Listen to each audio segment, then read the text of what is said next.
and then you can go practice it yourself and see if you win. Yeah. All right, so remember, these are two terms we have already taken out. That, so we need to square the first. We need to square the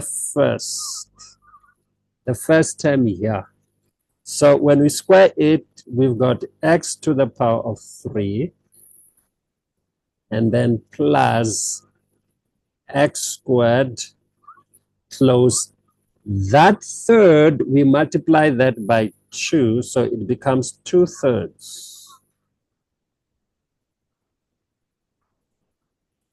And then we need to plus, but we need to multiply the first term and the second, which is minus, but we're using a plus now.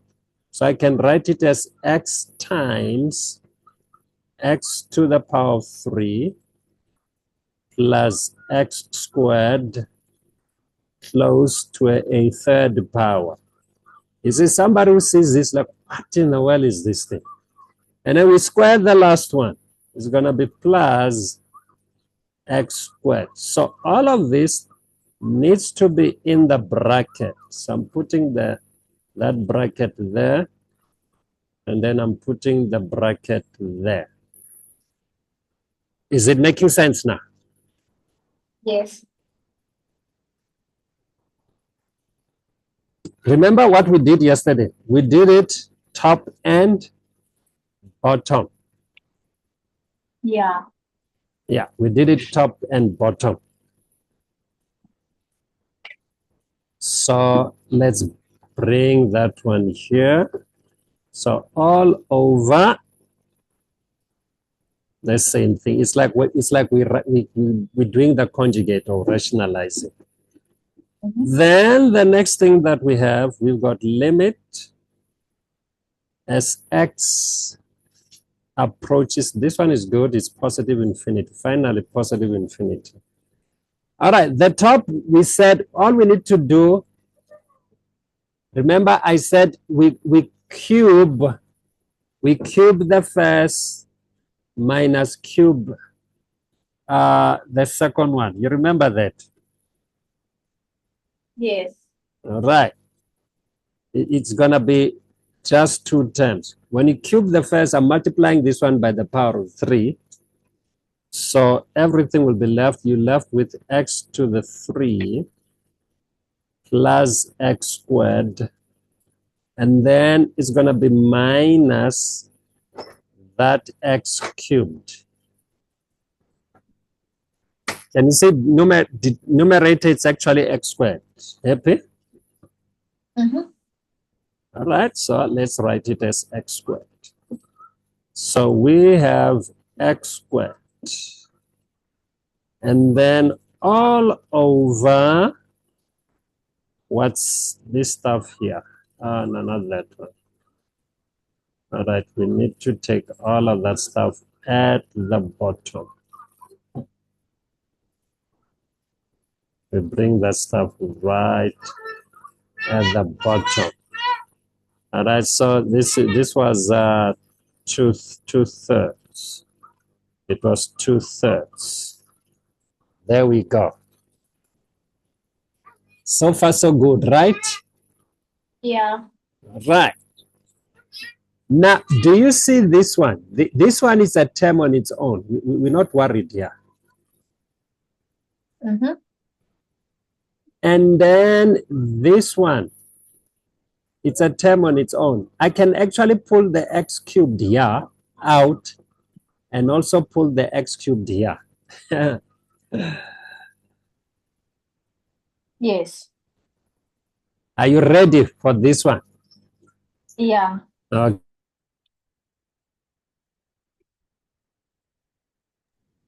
All right, so let's do some little bit something to check. Here's what's happening. Last time when we had the square root, in other words, I want to put it this way. I want to put it as 1 over the 2. That was a square root. we had something squared plus blah, blah, blah. Then this is what we said. We said if we remove this one, we put it on the outside. Outside is going to be x squared, and then that square root follows, or it's going to be x squared to the power of half. Hence, that's why we ended with x, whether plus or minus. Do you understand what I'm saying? Yeah. All right. Now, what if now we change the gear now? It's no longer half, it's a third. Okay, let's make this one a third as well. It doesn't have to be a third, that one. So that means if I remove x to the 3, this will still be in the 1 over the 3. Everything in the brackets must be divided by x to the 3rd power. Are we good? Yes. You're okay with that? Do you understand for sure? Yes. All right, good. Then you can now do it with any root, whether it's a third, a cube root, 4th root, 7th root, 10th root, 100th root. All right, so I just need space, so I'm going to get rid of what's above there and just push this one a little bit above. There we go. So we are going right at the bottom. Yeah, this one, it was good. We needed it because I never give the example to show you how to do a third so that you will be able to extend it to any type of root you want, whether it's the quarter root, third root, whatever. All right, then at the top, we've got x squared. So I am moving here x to the power of 3. Are we good? Yes. All right. Maybe I needed to, all right, so I'm going to do that. So I'm going to write it as x to the 3. Remember that exponent, that one, it must hold. It will stay this one, 2 to the 3rd. Mm-hmm. Yeah. I can write it as 2 to the 3rd. And then inside the brackets, I'm dividing each term here in the bracket by x cubed. So it's going to be 1 plus 1 all over the x. Close the parenthesis to the 2/3. Did that make sense to you? Yes. Good. Then plus. Now I want to remove that x to the 3. I already have the other yellow x there. So let's just put it nice and slow for you first to see it. It's going to be x to the 3, but it must have that same power of a 3rd. I know they're going to cancel, but I'm just doing it step by step first. And then what's in the brackets must be divided by x to the 3. So you're going to have 1 and then plus x, it's going to be 1 all over the x, close the parenthesis, to a 3rd power. Are we still together? Are you getting the gist? Yes. All right. Then the next one, we don't have to worry about that one. So it's going to be plus x squared. Aha. All right. So let's simplify this one. This one is easy to simplify because the power of 3 and a 3rd cancel. This gives you x squared here. Are we good? Yes. All right. So let me remove what's above there so that I can be able to write this again. All right. So I can see you're seeing it now. So we got limit as x tends to positive infinity. All right. So at the top, I still have x squared. I'm going to leave a nice gap there because I want to come back and divide. There we go. Now this guy here, it's actually x squared. So I'm going to write that one as x squared,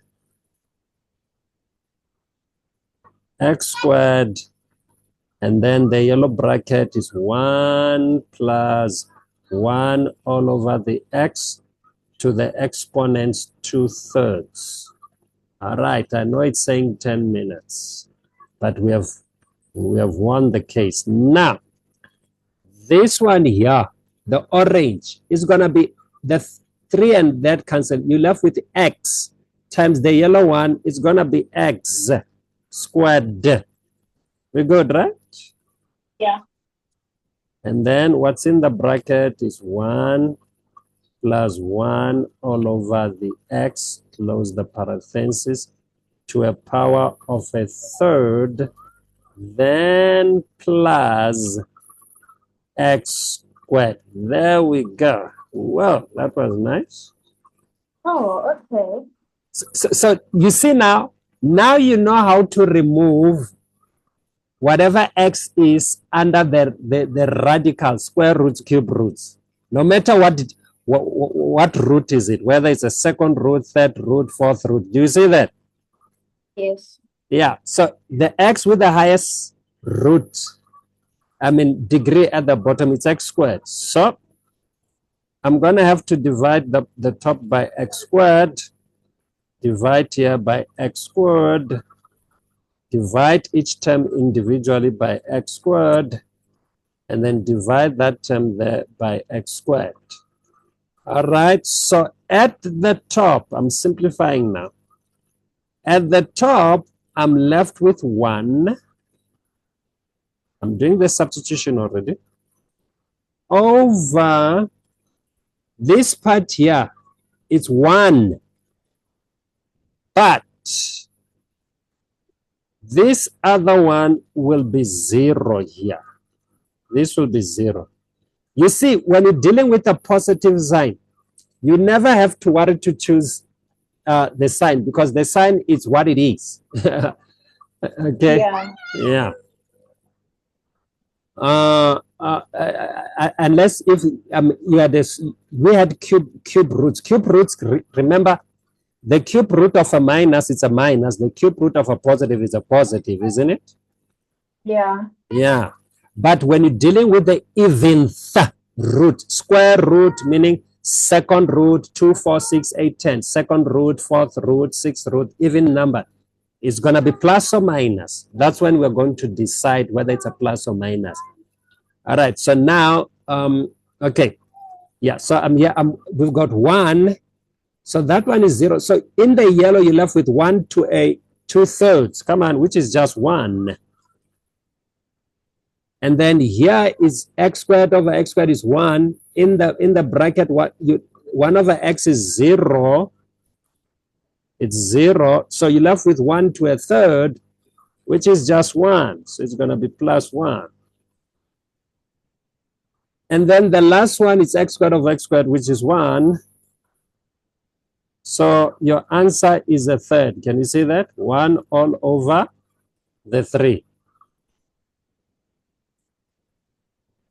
Yes. Everything was clear, wasn't it? Was it not?